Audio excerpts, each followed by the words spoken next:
Hello YouTube, my name's Marie, and today I'm going to discuss or rant about my least favorite plot devices or tropes. Obviously these are my own opinions, so everyone knows what an opinion is, right? So I don't think I really need to say, oh, if I dislike these but you like these, it's not an attack on you. Like, everybody can like what they like. And there's also exceptions to these. All of these can be done well. Just for the most part, I'm really tired of seeing them, and I think the K-drama industry as a whole should just move on from these.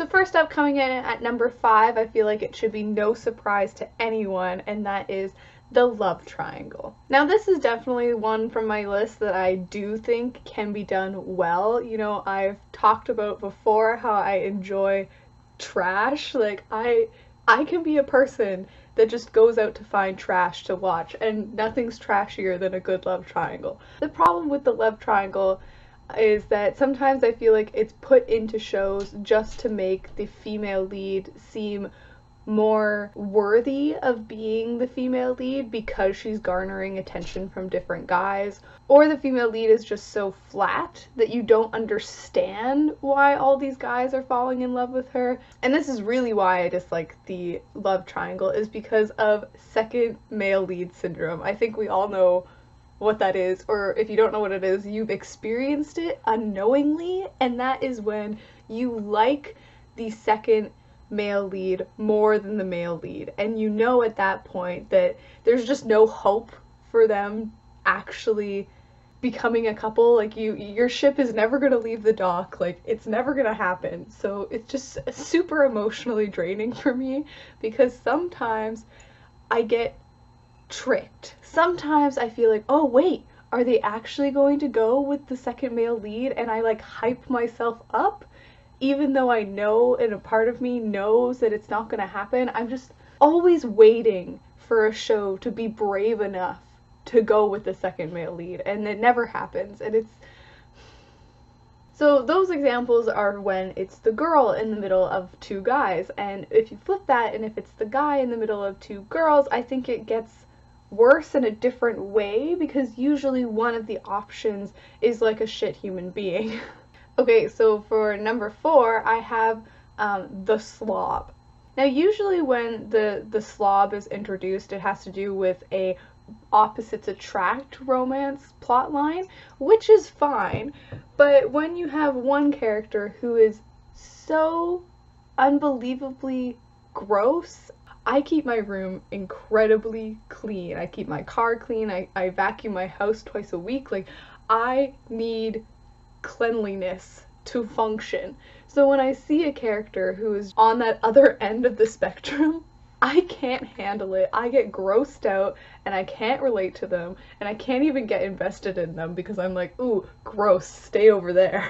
I think a good like counter example to this would be that recent K-drama My House Helper, because the female lead wasn't gross, she had just neglected her house because she couldn't deal with her father's death. So I think that's a good example of how this slob archetype could be done well. So coming in at number 3, I have the first love. And the first love could be you were childhood friends with them and then you reconnect later, or even they were legitimately your first love that you broke up with and then got back together with later, or even something as simple as you cross paths with this person when you were young and then they become a really important figure in the show later. And yes, you know, your first love can be a great thing and you can get back together with your first love and blah blah blah.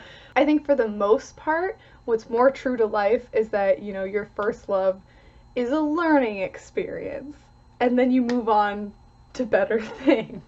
And this kind of ties into another thing that I don't really like about K-dramas, is that they really put youth and innocence on a pedestal, and that kind of grosses me out, because innocence isn't sexy. Experience is sexy. Okay, so coming in at number 2, I have the best friend. And the best friend really, really bothers me, because it's almost always a great friendship. You know, like, they have been together all their lives. They either live close to one another, they went to school to one another, and they've just been there for each other. They're great friends, you know?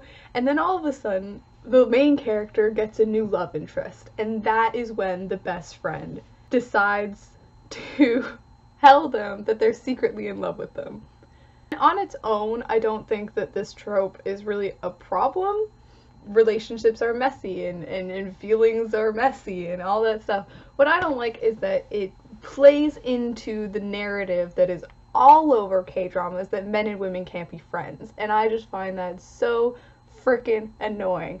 Oftentimes when they do this, it's the best friend who can't take a hint. It's the best friend who continues to try again and again and again, even though they're getting very clear messages that, no, I only view you as a platonic friendship. And I wish we got more platonic friendship representation, because they're so important. You can't get everything from one person, from one relationship. You need friends. And having friends who are not the same gender as you is so important as well, because you just get a different perspective, and I love my guy friends, okay? I want more guy friend representation, you know?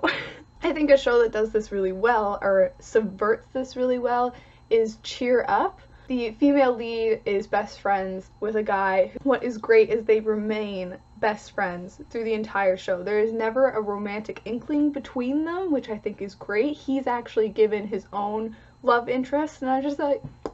So number one, and the actual inspiration for this video, is memory loss.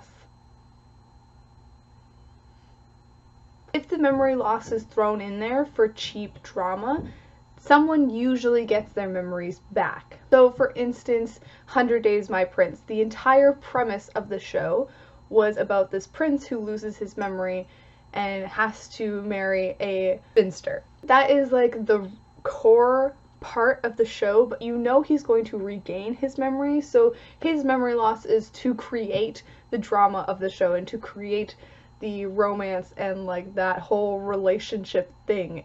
And in my opinion, it actually weakens the show, because he's such a strong character in the beginning and such a strong character at the end when he regains his memory. Is the source of drama and the inciting incident to make relationships happen? Or it's to show how much the other character loves the one who's lost their memory? And I think that's super selfish, because if all the focus is on the person who still has their memory, just being like, oh, look at how much they're sticking by them, and like how supportive they are, and look how much they love him, and like it's so forced onto the character that's lost their memory. And I wish there was a show filmed from the perspective of the person losing their memory. I think that would be very interesting, because then it would show that this person who's lost their memory is actually like a new character now. Like, you have to re-establish their relationships with everybody else that they used to know, because they don't remember them. All of those feelings are gone because you don't have your memories. And usually, if it's to show the one side of like how much the other person loves the one that's lost their memory, usually they also regain their memory. So I just find the whole thing super cheap. Like, it's just trying to prove a point, but it has no purpose within the narrative. The memory loss can be a great thing in the hands of a very experienced, detailed writer, but oftentimes it's not. So it leaves me incredibly underwhelmed and really unsatisfied with the story at the end, because it doesn't feel the same. Because in my mind, you have to treat this person who's lost their memory as if they're a new character. It doesn't matter that the audience is invested in them and invested in the relationship that they built in the past, because the character doesn't remember that relationship, and it just... Okay, so that's it for me. Those were 5 tropes that I dislike within the K-drama world. I'm sure they're in Chinese shows and other, but I primarily watch K-dramas. That's what I know. And again, all of these can be done well. They just, in my opinion, usually aren't. Let me know what your least favorite tropes are, and maybe I'll do a part 2 of this video. I will definitely do a video talking about my favorite tropes. I don't know when that will be. I hope in 2019 I do more lists on this channel, because I actually think it's super fun. Super fun! Have a good day, have a good night, bye.